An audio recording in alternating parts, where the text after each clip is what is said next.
Well, welcome everyone. Let me put my slides back up and we'll get started. Well, when most people think about the Israeli-Palestinian conflict, the law is usually not the first thing that pops into mind. Although some people might say, well, wait a minute, the Palestinians have been using the law in the last 15, 20 years. Remember the International Court of Justice advisory opinion about the wall of separation. And of course, we've all been reading in the news about the recent effort by the Palestinians to engage the International Criminal Court in an investigation of Israel's conduct in the West Bank and in Gaza. But in fact, the parties, the Palestinian Arabs and the Jews, have been using the law as a tool, a weapon, a resource against each other in the conflict to gain leverage, to influence international opinion for the better part of the last century. No more so than in three important trials that occurred during the British Mandate from 1922 to 1948. And the British as well, when they were the mandatory power in Palestine, also took advantage of the law, used the law and legal procedure themselves as a way to manage the conflict and as a way to manage their oversight of the mandate. The three trials that are the most important are listed on the left: the Shaw Commission, the Lofgren Commission, the Peel Commission. We'll talk about each of those, all occurring under British rule, all involving Arab and Jewish lawyers and witnesses with cross-examination, sworn testimony. Two of the three trials involving outside lawyers, outside counsel, who came to Jerusalem to conduct these trials. The trials mostly dealing with two very important issues, and you see them here on the right: the controversy regarding the conflicting British pledges to the Arabs in the McMahon-Hussein correspondence during World War I, and the British pledges to the Jews set forth in the Balfour Declaration near the end of World War I, and of course, disputes regarding the Western Wall, the rights and claims of the parties to the wall, who owns the wall, and the pavement in front of the wall. And we'll talk about that as well. So let me give you some background on those two issues.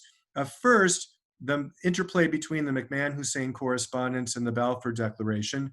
Here you see a photograph of Sir Henry McMahon, the British High Commissioner in Egypt who served there during World War I. And the government in London authorized McMahon to engage in a correspondence with the leader of the Hijazi, or modern-day Saudi Arabs, the Sharif Hussein, who was based in Mecca, great-grandfather of the current King Abdullah II of Jordan.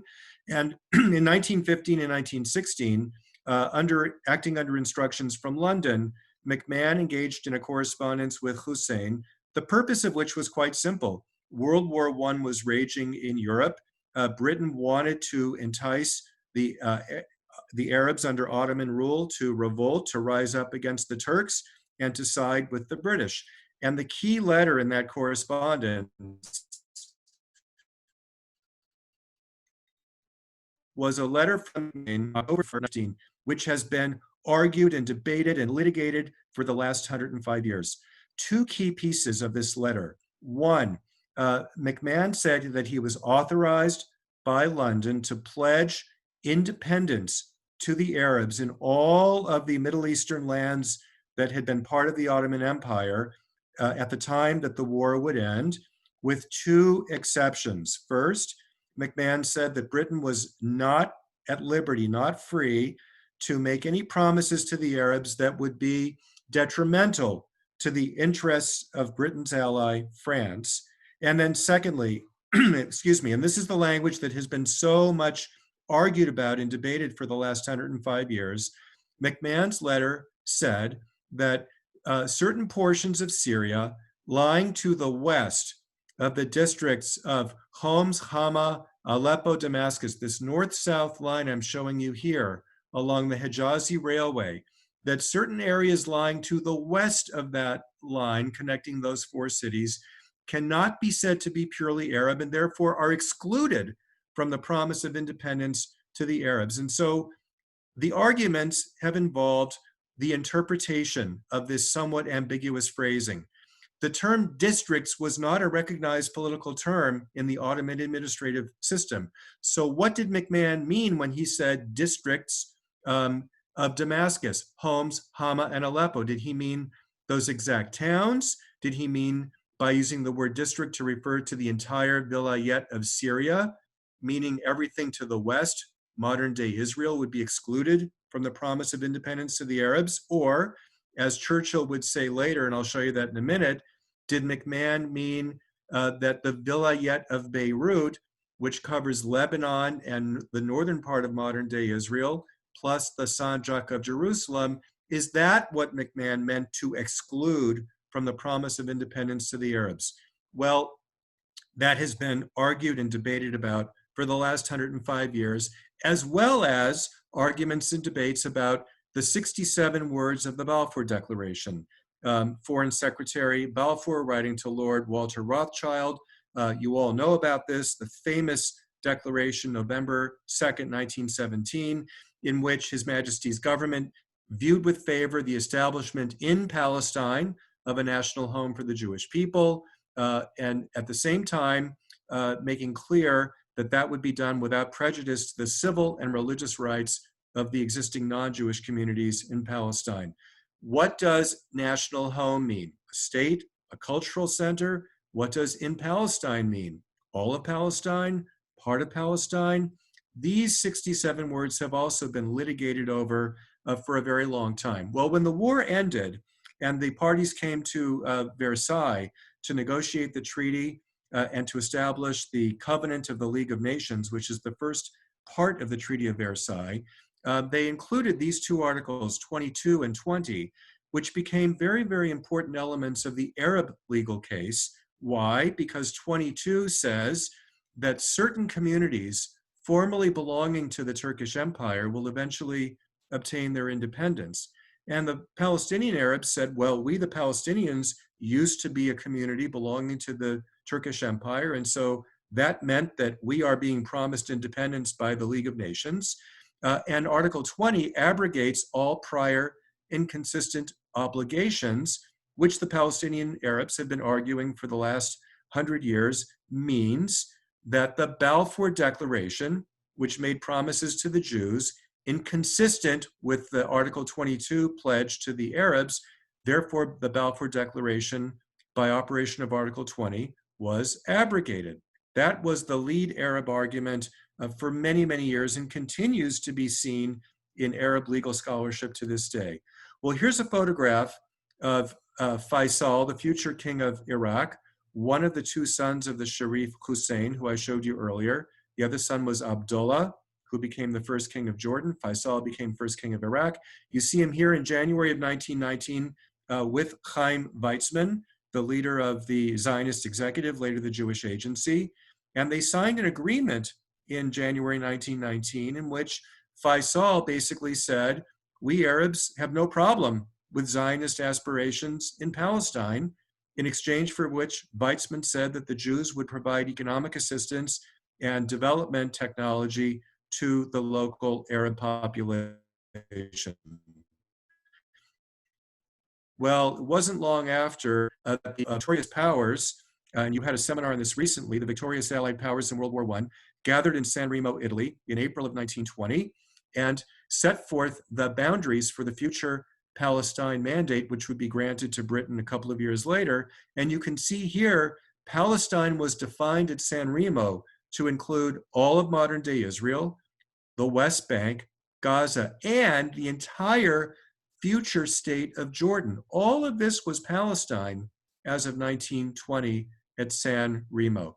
Well, as I said, although initially favorable to Zionism, Faisal, who was kicked out of Syria by the French in 1920, quickly turned his sights on Palestine, reversed his position on Zionism, and made claims to Palestine for the Arabs, prompting the colonial secretary at the time, Winston Churchill, in 1922, to issue a white paper, essentially rejecting any Arab claims to Palestine based on the McMahon correspondence, and finding that all of Palestine west of the Jordan was excluded, and containing the very important language that the Jewish people were in Palestine as of right and not on sufferance, meaning all the Jewish people from all over the world to whom Balfour had made the pledge. Now let me switch to the Wailing Wall. Just a bit of background on that before we get to the three trials. Here you see a photograph, December 1917. General Allenby had just arrived. The British conquered Jerusalem. Allenby reading a very, very famous proclamation just inside the Jaffa Gate.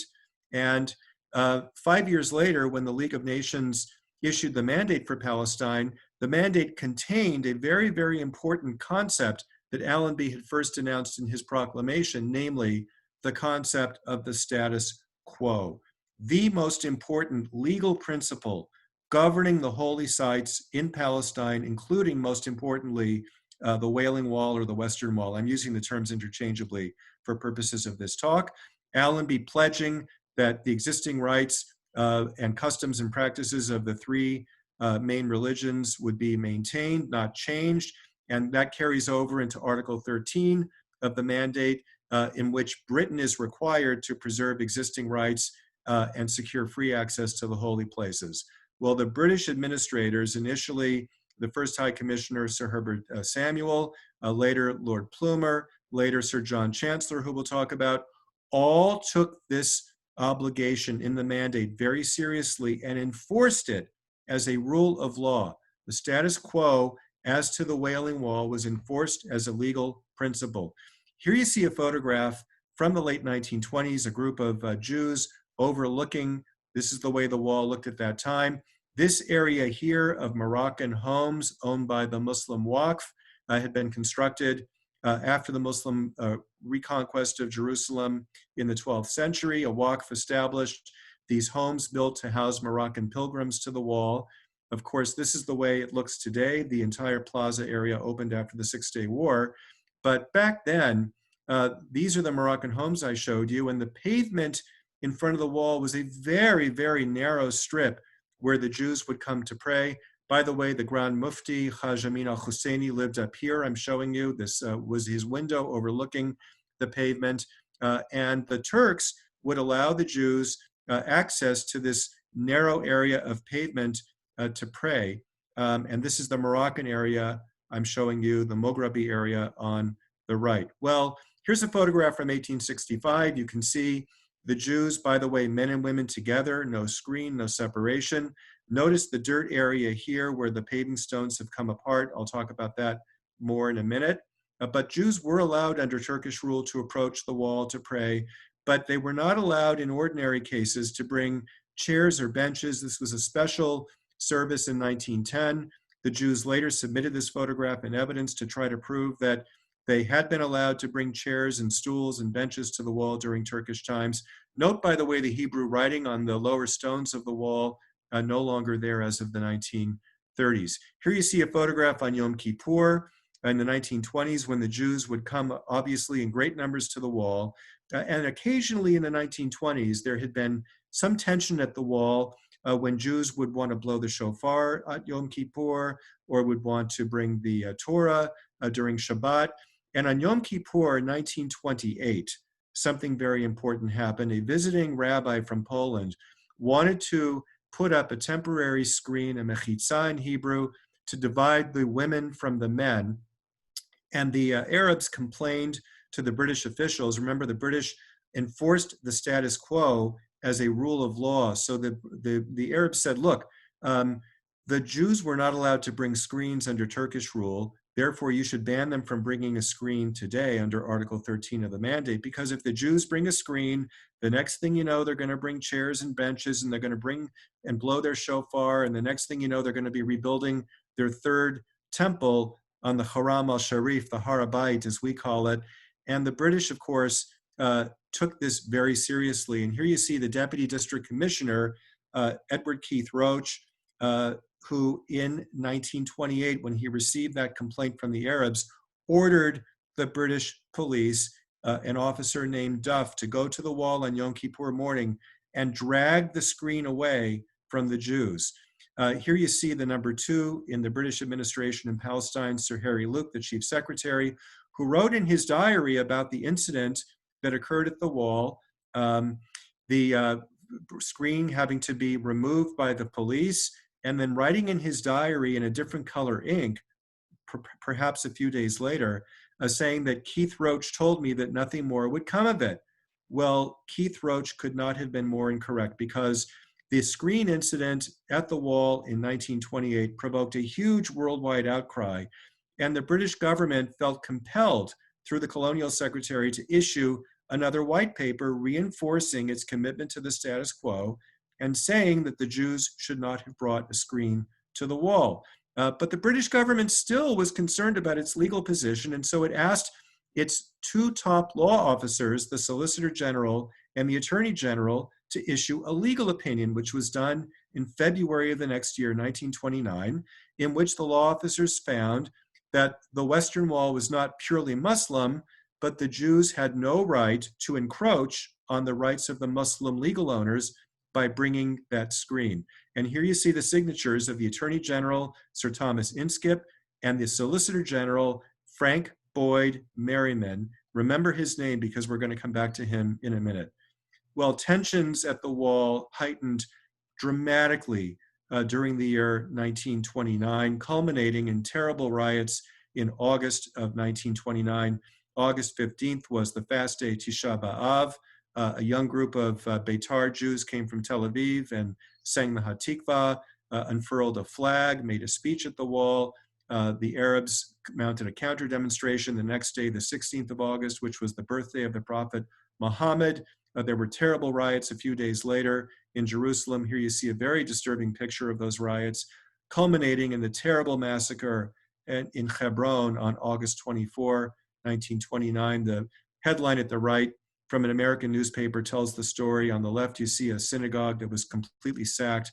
The massacres were absolutely horrific.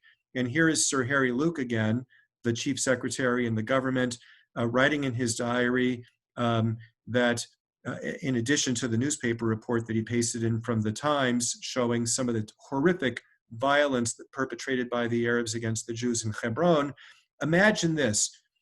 Luke writes in his diary, many Christian houses in Jerusalem and some Jewish ones have painted large crosses on their outer walls, just as the Jews did in Egypt during the 10th plague. Imagine how terrified the Jerusalem Jews must have been. Well, here you see a photograph of the High Commissioner, Sir John Chancellor. He was away on home leave when the riots occurred. He rushed back to Palestine, issuing this proclamation, essentially blaming the Arabs for the savage murders perpetrated upon defenseless members of the Jewish population. Well, the Arabs did not take kindly to this proclamation. Chaim Weizmann, meantime, in London, was demanding a formal inquiry, a trial. The Arabs in Palestine wanted a trial as well. Chancellor, the High Commissioner, came under tremendous pressure during the fall of 1929, writing here in his diary on October 12th. You see what he says, under present conditions, I know of no one who would be a good High Commissioner of Palestine except God. And then look what he writes a couple of weeks later. And this is amazing for the High Commissioner representing the King and His Majesty's government in Palestine to write, I am so tired and so disgusted with this country and everything connected with it that I only want to leave it as soon as can do so without failing in my duty. And so the government in London decided to appoint a commission, a court comprised of and chaired by a colonial judge, Sir Walter Shaw, containing members from the three leading political parties in the UK, assisted by a colonial office official, Sir Thomas Lloyd, later Sir Thomas Lloyd. Here you see the lawyer that the Jews hired. The same Frank Boyd Merriman, the Solicitor General in the conservative government that had just come out of power. He was available. Weizmann hired him for a fee of £50,000 plus expenses, sent him to Jerusalem to be the lawyer representing the Jews in the trial before the Shaw Commission, which had been convened, as I said, to investigate the causes of the violence, the Hebron massacre and the other violence. The Shaw Commission was told not to broaden its inquiry. Its terms of reference were very strict, not to broaden the inquiry to the broader conflict between the Palestinian Arabs and the Palestinian Jews. Here you see the lawyer for the Palestine government, which was a party in the trial. They were put on trial as well. This is their lawyers, Ken Elmpreedy, who came from the UK. This is Robert Drayton, the Solicitor General of the Palestine government. These are all the Palestine police who testified as witnesses in the trial. Interestingly enough, the Attorney General of Palestine, a Jew by the name of Norman Bentwich, was disqualified by the High Commissioner from serving in this case because of his Zionist sympathy. Here you see the lawyer for the Palestinians, Ioni Bey Abdul Khadi. This is a few years later in 1939 in London. Abdul Khadi, educated in Beirut, spoke French fluently, Arabic obviously, a very crafty, a very slippery, a clever lawyer who succeeded in convincing the commission, the court, the Shah court, to broaden the trial beyond its terms of reference, beyond the issue of who was responsible for the violence, to look at the underlying Palestinian grievances against the British and against the Jews. And this man here, Ioni Bey Abdul Khadi, on his own, with assistance from the Mufti, who was also trained in the law at Cairo University, those two men came up during the Shah trial with the Palestinian narrative of injustice, of grievance, that has continued to dominate Palestinian legal scholarship and the Palestinian narrative to this very day. It began during this trial, and it began in the testimony of the Mufti himself, Haj Amin al-Husseini, who testified under oath at great length on direct examination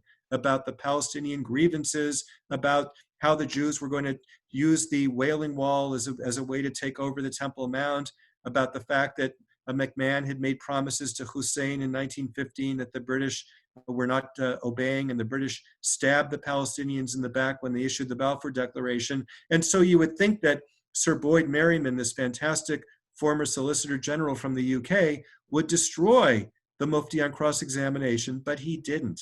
He didn't. In fact, he walked right into the trap by asking questions on cross-examination that allowed the Mufti to continue to expound upon the narrative. And I've pulled out a couple here for you to look at. I won't read them, but you can see here that the supposed cross-examination is actually giving the Mufti a chance to continue to tell his side of the case. Well, the Shah Commission heard testimony in Jerusalem for 2 months during the late fall of 1929. They issued a formal verdict in 1930, finding that the Arab state of mind, including the grievances the Mufti talked about, the belief that they had been betrayed by the British, that Arab state of mind was the fundamental cause of the rioting, but that the Jewish demonstration at the wall on August 15th on Tisha B'Av was the immediate cause of the riot. So the commission blamed those young Beitar youth from Tel Aviv who came to Jerusalem. In addition, the commission found that the Mufti did not premeditate the violence and that the Muslims owned the wall and the pavement in front of the wall. Well, Sir Boyd Merriman went back to London after the trial, hoping to become Lord Chancellor. That didn't quite work out for him. Instead, he was appointed head of the divorce court in London, but several years later had his big moment in the spotlight when he signed the final decree for Mrs. Wallace Simpson, enabling her finally in May of 1937 to wed the recently abdicated King Edward VIII. Well, that was the first trial. The second trial, the Lofgren Commission, was convened by the British under the auspices of the League of Nations in 1930 to finally resolve once and for all the conflicting legal claims of the parties to the wall. Here's the chairman, Elio Lofgren from Sweden, former justice minister, former foreign minister, Monsieur Bard from Switzerland, Herr van Kempen from the Netherlands. This time, Weizmann decided to hire a Jerusalem-based lawyer, Dr. Mordechai Eliash, who later in 1948 would become Israel's first ambassador to the UK. Dr. Eliash, the head of the Palestine Jewish Bar Association, an absolutely brilliant, fantastic lawyer. Eliash took a very interesting strategic move in this trial. He did not claim Jewish ownership of the wall. Instead, as you see here in his closing argument, he says, "I've made our position perfectly clear. I've stated that the Jews have not come before the commission to claim any right of ownership to the wall itself. I've underlined it time and again that the sacredness of the wall, the very reverence with which we pronounce its name, the sanctity with which we treat it, prevent us from using the term ownership. And in effect, Eliash's argument was that no one owns the wall. The wall is owned by God. The Waqf doesn't own it. The Waqf cannot prevent the Jews from accessing the wall. Well, Ayuni Bey Abdul Hadi, the Arab lawyer we saw earlier, argued the case for the Arabs. His argument was that the Jews have no rights whatsoever to the wall other than what ordinary tourists would have to visit. Eliash put on testimony of Jewish prayer at the wall for centuries. You remember the photo I showed you earlier of the area of the pavement that had degraded into dirt. Eliash called witnesses who testified that the Jews paid in the late 1800s to repave that part of the pavement. But nevertheless, the commission issued a verdict, a formal verdict, later in 1930, in which they found that the Muslims owned both the wall and the pavement, but that the wall was sacred to both Muslims and Jews, the pavement not sacred to Muslims, acknowledging the Jews had a long established custom and practice, a right of access to the wall for certain devotional purposes. They didn't use the word prayer. Finding the Jews were not allowed to do anything different than they could do under Turkish rule. So no chairs, no benches. They could bring ordinary accoutrements of prayer on Shabbat, but significantly not the Torah on Shabbat, and that they could not blow the shofar at any time at the wall, including Rosh Hashanah and Yom Kippur. This was essentially a split verdict. Neither side got everything they wanted.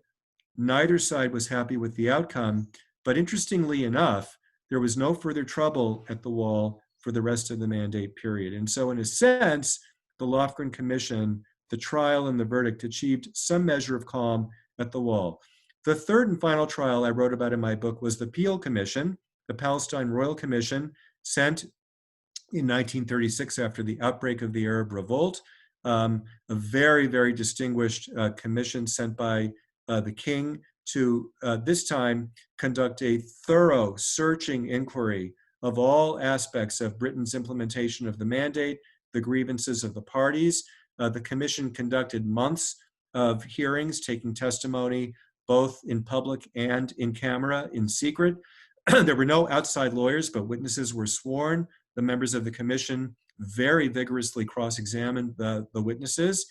Churchill testified. Other British luminaries, Lloyd George testified.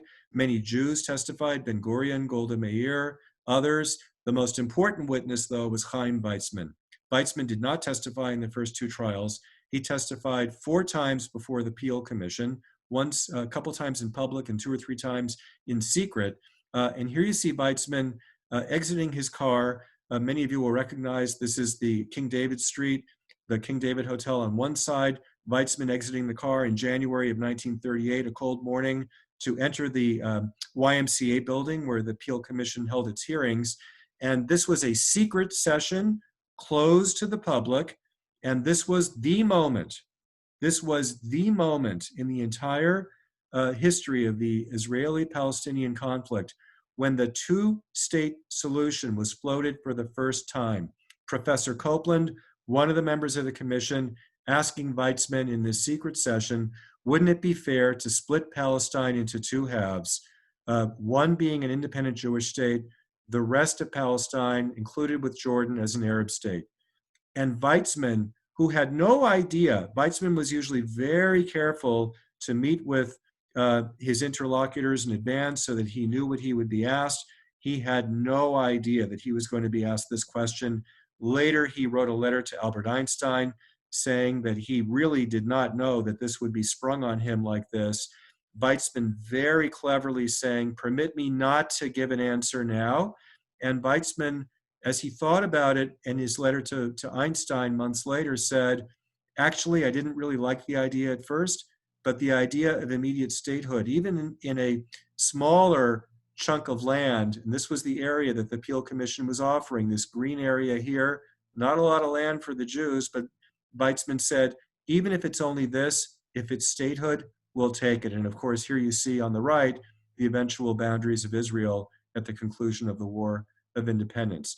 The Peel Commission issued its verdict, its report, in July of 1937. They addressed both issues. They addressed the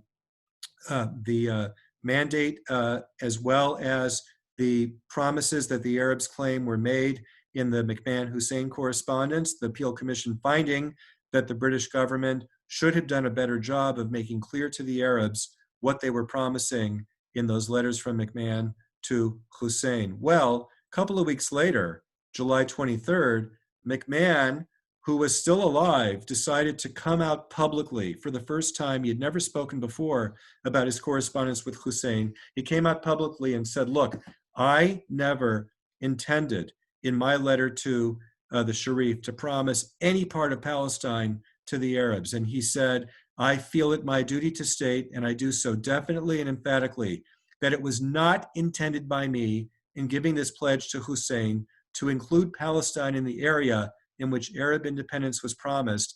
And McMahon says, I had every reason to believe that that fact that Palestine was not included was well understood by King Hussein. Okay, I'm coming to the end here and just wanted to mention that like any trial, like any set of litigation, there are always efforts to settle, and there's no exception here. Turns out that in a very short span of time, between August 26, 1929, 2 days after the Hebron massacre, and August 29, 1929, there were 3 proposals floated, 2 by Jews, 1 by an Arab, to settle the dispute over the Wailing Wall. The first was by an Egyptian Jew, the Baron Felix de Menasseh from Alexandria, who proposed to the British that the Jews buy the Mograbi Quarter. Pinchas Rutenberg, 3 days later, proposed to Lord Reading, who then conveyed the proposal to Prime Minister Ramsay MacDonald that the British government expropriate the Mograbi Quarter, that area of Moroccan homes I showed you. The one I want to talk about is August 29, 1929, the Prince of Egypt, Muhammad Ali Pasha, who was in line to be the king. His nephew Farouk actually became king, and Muhammad Ali Pasha later served as regent to Farouk. In August of 1929, 5 days after the Hebron massacre, Muhammad Ali Pasha was vacationing in Istanbul. He walked in to the British embassy and he gave a letter. Here you see Muhammad Ali Pasha. He presented his calling card and gave a letter to the British ambassador, Sir George Clark in Istanbul, proposing that rather than fight each other, it would be infinitely better for the Jews and Arabs to come to an understanding. And that understanding that Muhammad Ali Pasha proposed on behalf of the Arabs was that the Jews buy the Wailing Wall for 100,000 British pounds. Muhammad Ali Pasha saying, I feel sure that this would settle the differences. Well, George Clark, the ambassador, wrote to London saying that he received a visit from Muhammad Ali Pasha. Clark saying that he doesn't think that there's any chance of the Muslims accepting even as fancy a price as 100,000 pounds. The Foreign Office received the documents, put them in this file here that you see. Official W.L. Knight at the Foreign Office writing a minute here saying it would appear from the last paragraph of the prince's letter that while the Jerusalem Arabs would scorn to sell their honor cheap, they would probably be prepared to accept 100,000 pounds for the wall. The correspondence was logged into the annual index of the Foreign Office for 1929 as follows: suggested sale of wall to Jews by Muslims, proposal of Prince Muhammad Ali Pasha. This is incredibly significant. This was the first and only time in the entire history of the Palestine-Israel conflict that any Arab ever offered to sell the wall to the Jews. Now, we know for sure that no one found out about this. I discovered the letter in a Colonial Office file labeled Correspondence for 1929. I discovered it at Kew Gardens at the archives a couple of years ago. I write about this in my book. I wrote a very long article about it for the Times of Israel. I've conferred with the leading experts on the Palestine Mandate at the Hebrew University and Tel Aviv University who confirmed that no one ever knew about this letter. We also know that Muhammad Ali Pasha lived for many decades afterward. If the Mufti had found out about this, he certainly would have ordered the assassination of Muhammad Ali Pasha. just as he ordered the assassination of the Sharif Hussein's son, Abdullah, the first king of Jordan, when the Mufti thought that Abdullah was making overtures to the Israelis behind the scenes, the young Israeli state, for peace. So this is where I conclude. This is the cover of my book, and I'll stop the share here. I think I've spoken long enough. I want to thank Jacob again and UKLFI for the invite. I would love to take your questions, and thanks to all of you who took time this afternoon to join and to hear a little bit about this very, very important history. Thank you very much.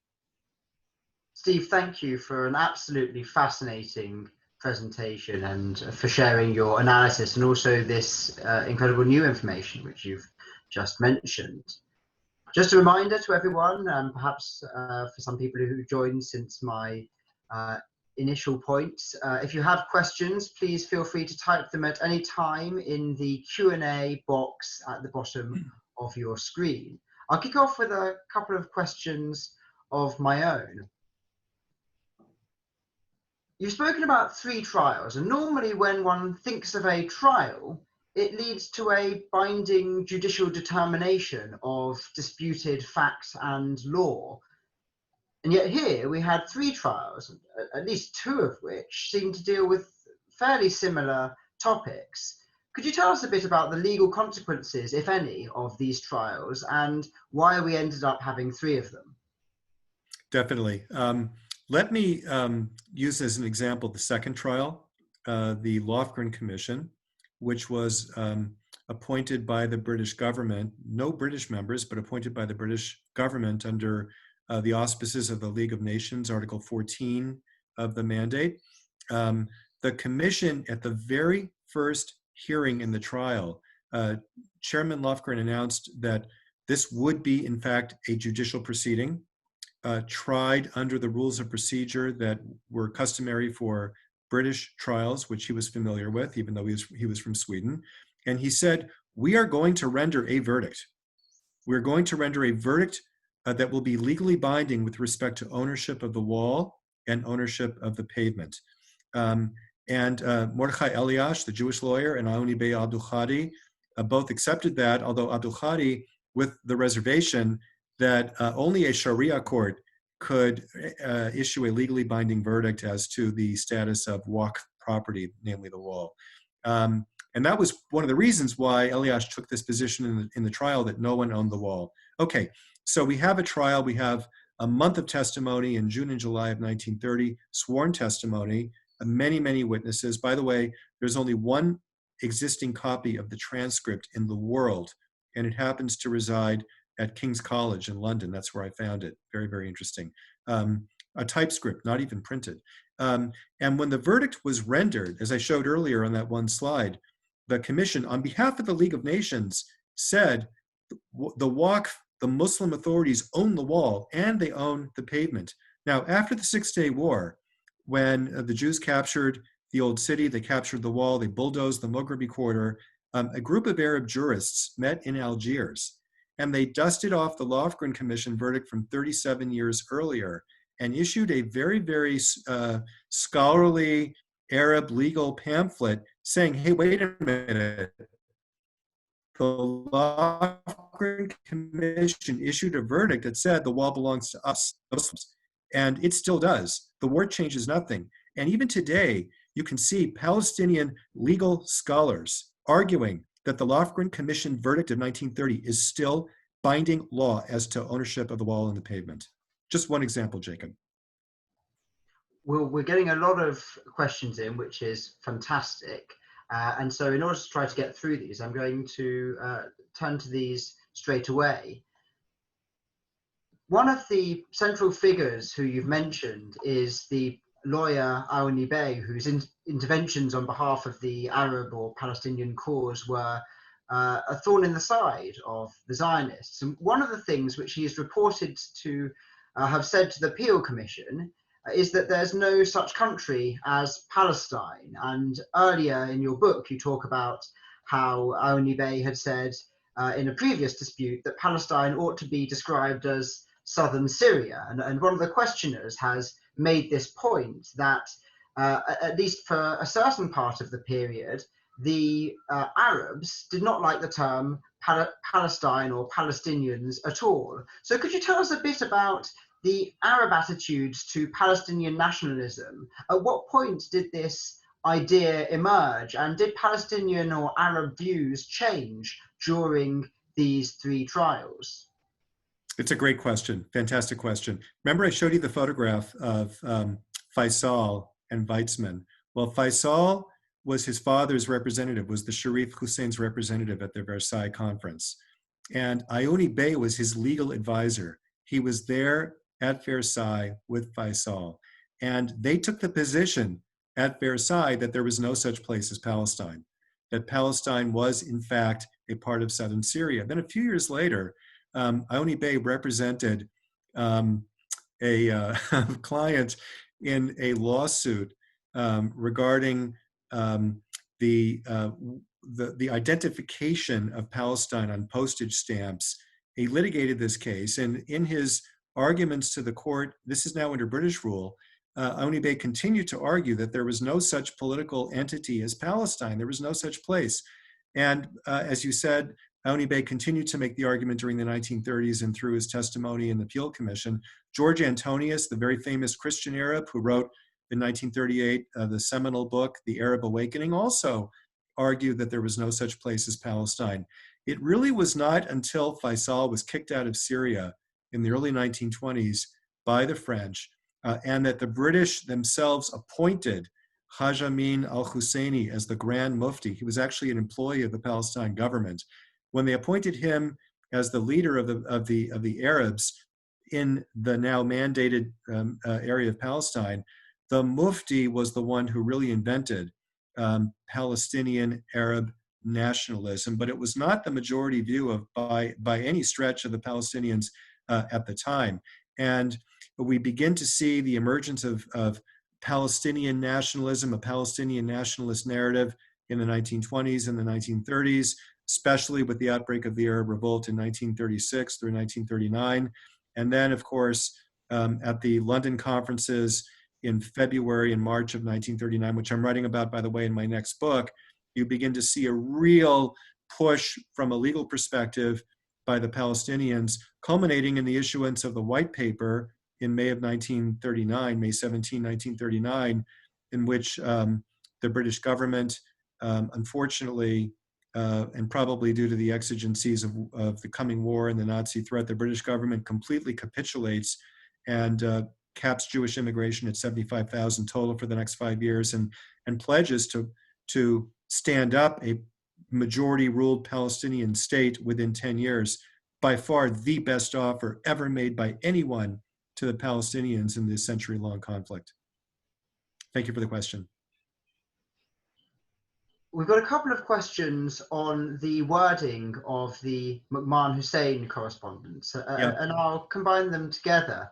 Dr. Irene Lancaster, who is a Jewish historian, has said, as district it is in capital D in the letter, surely this means the whole area covered and not the towns.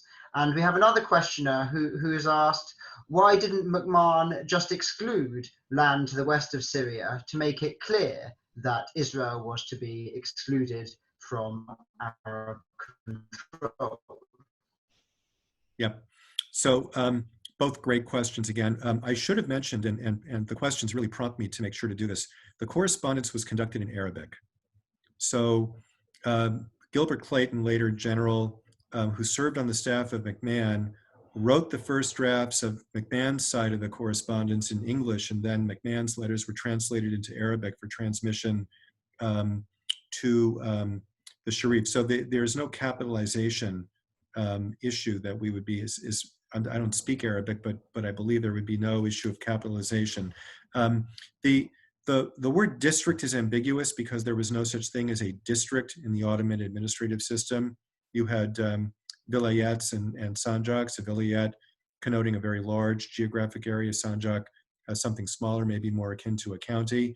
There are two very, very important historical resources on this question that I want to point out. And I tried, by the way, in my book, not just to summarize all the existing scholarship, but I actually found a couple of new documents during my own searches in the archives which are very, very important as well. But Elie Kaddouri wrote a book in the 1970s about the McMahon-Hussein correspondence. And his position is that the instructions from London to McMahon were to simply write in that October 24 letter to Hussein that those four towns, Aleppo, Homs, Hama, and Damascus, would be part of the future Arab state, not to use this kind of confusing formulation that certain areas lying to the west of those towns would be excluded, because in fact, Britain had no intention of including anything to the west, whether it's Lebanon or whether, of course, it would be modern day Israel. There was no desire whatsoever among the British or the French to cede control, for example, of Jerusalem or other holy places, Nazareth, etc., to the future independent Arab state.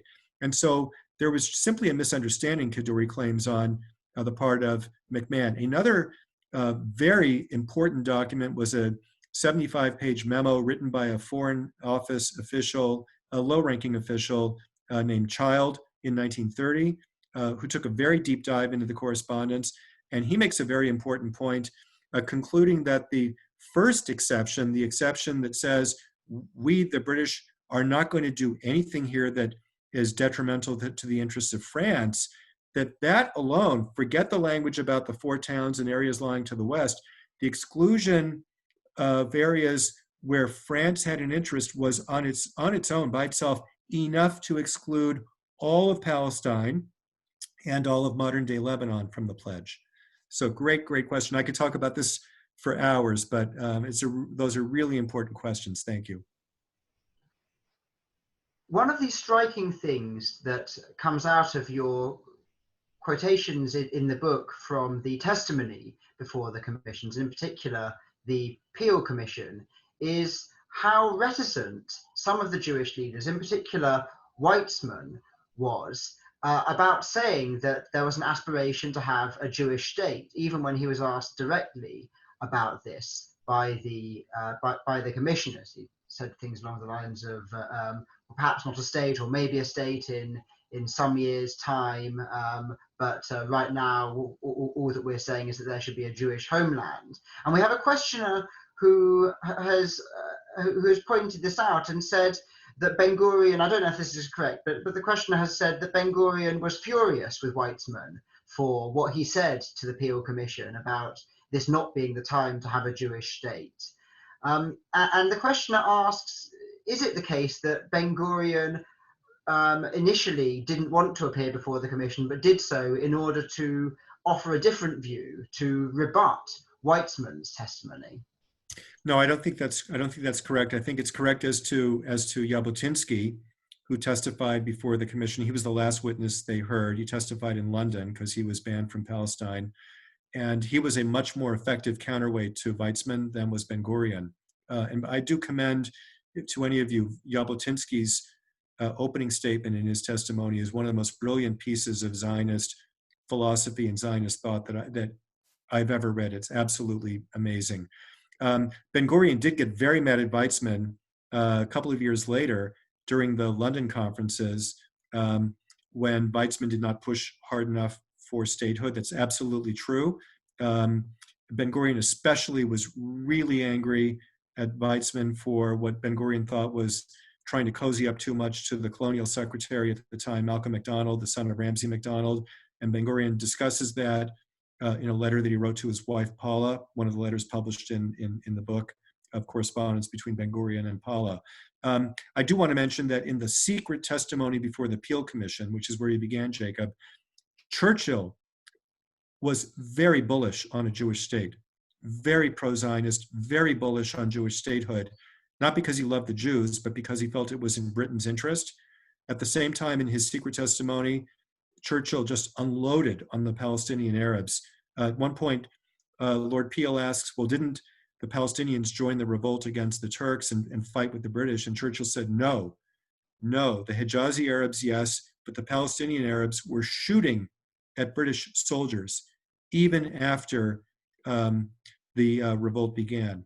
And so Churchill has no use at all for the Palestinian Arabs. Weitzman, as you said, when he testifies before the Peel Commission in secret, he's trying to, to have it both ways. Weizmann says, we're building our national home. Therefore, you must permit immigration to continue. Therefore, you must permit land acquisition to continue. Weizmann was afraid that if he said, okay, we're ready for statehood, that the British government would have said, okay, you get a small piece of land, no more immigration, no more land acquisition. And so Weizmann was trying to be very, very cautious in his testimony. He thought a trap was being set for him. He kind of said that at one point. And so he says, well, maybe in 100 years' time we'll be ready, but not now. So it's interesting to compare his view of statehood to Churchill's, Churchill's is far more immediate and far more bullish. We've spent a lot of this question and answer session talking about the McMahon correspondence. And I think perhaps to an extent we've been dancing around the elephant in the room. And a questioner has raised this. And this is, and I know you deal with this in the book, but we haven't yet discussed this. This is the question of whether the McMahon-Hussein correspondence has any legal impact. Did it constitute a binding treaty, as has been argued by the Arab side? Absolutely not. It was not a treaty. A treaty under international law is an agreement between states. The Hijazi Arabs were not a state. They were a province of the Ottoman Empire. Interestingly enough, Aouni Bey Abdul Hadi characterized the correspondence as having the legal validity of a treaty and the legal strength, the legal force of a treaty.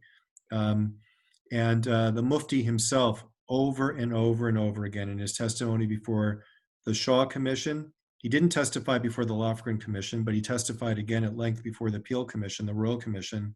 The Mufti said repeatedly, Britain entered into a treaty with the Hijazi Arabs, and that treaty is enforceable. And under Article, and he's the one who invented, the Mufti invented the argument about the interplay between Articles 20 and 22 of the Covenant of the League of Nations. So the Mufti's argument was, McMahon signs a treaty with Hussein, October 24, 1915. Britain then signs a contradictory letter to the Jewish people in 1917. But in 1919, the League of Nations comes along and sorts all this out in its covenant, which abrogates the Balfour Declaration and reinforces the treaty that Britain signed with McMahon. That is the argument. That is the argument that you most hear from Palestinian Arab legal scholars today. Obviously, the argument carries zero weight in my mind because there was no treaty. There was no legally binding instrument with respect to the correspondence between McMahon and Hussein. I'll say one more thing about treaties.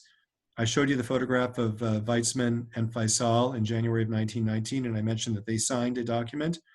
Weizmann, in his testimony to the Peel Commission, described that document also as a treaty. And of course, that was not a treaty either. You've already moved to this in your last answer, and I know you devote an entire chapter to the issue of the contemporary impact of these three commissions, these three trials.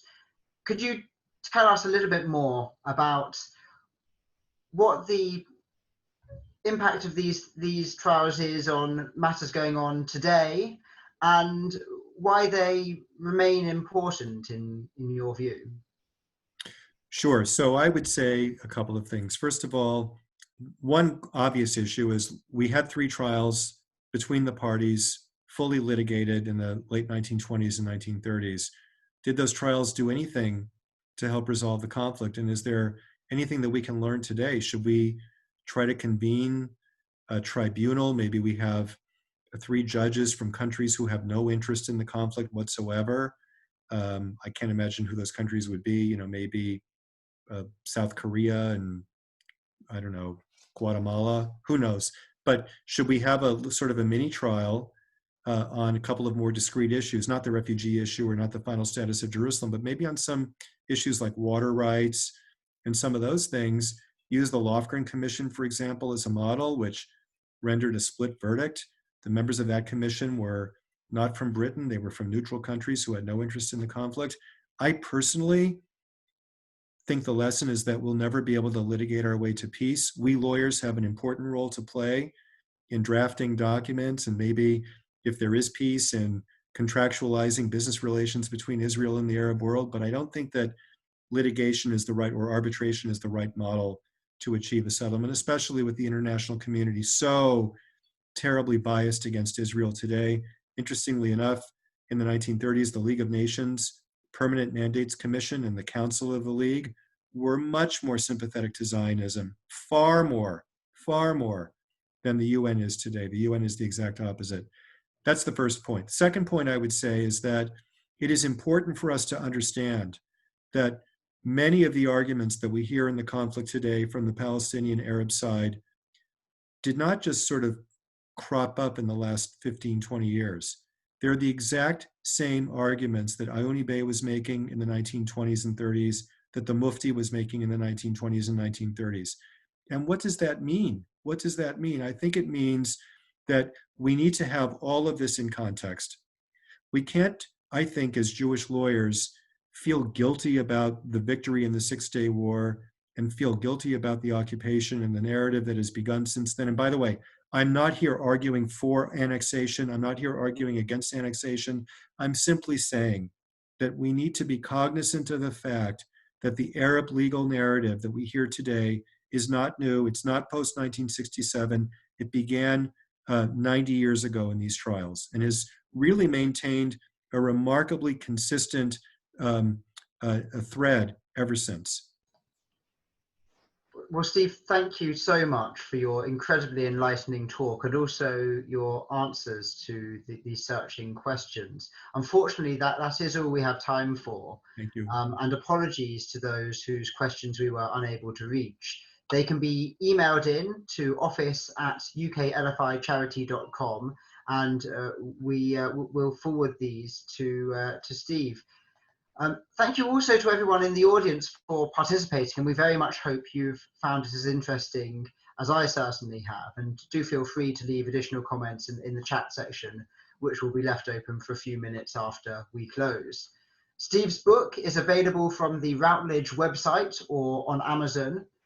If you want to hear the webinar again or would like to recommend it to friends or colleagues, it will be posted on the YouTube channel of UK LFI Charitable Trust, which can easily be found by searching for UK LFI Charitable Trust in Google or similar. And it can also be accessed via the website uklficharity.com. This webinar is free, but we do request contributions to cover costs, which can be made by PayPal or credit cards by clicking on the relevant button at the UK LFI Charity website. Our next webinar is on the 22nd of July, when we will look forward to having Asher Fredman, who was Chief of Staff of Israel's Minister for Strategic Affairs. He will be talking about trends, lessons, and future trajectories in the Battle of BDS. It remains to me to thank again Professor Steve Zipperstein, and thank you all for joining. Thank you. Thank you very much.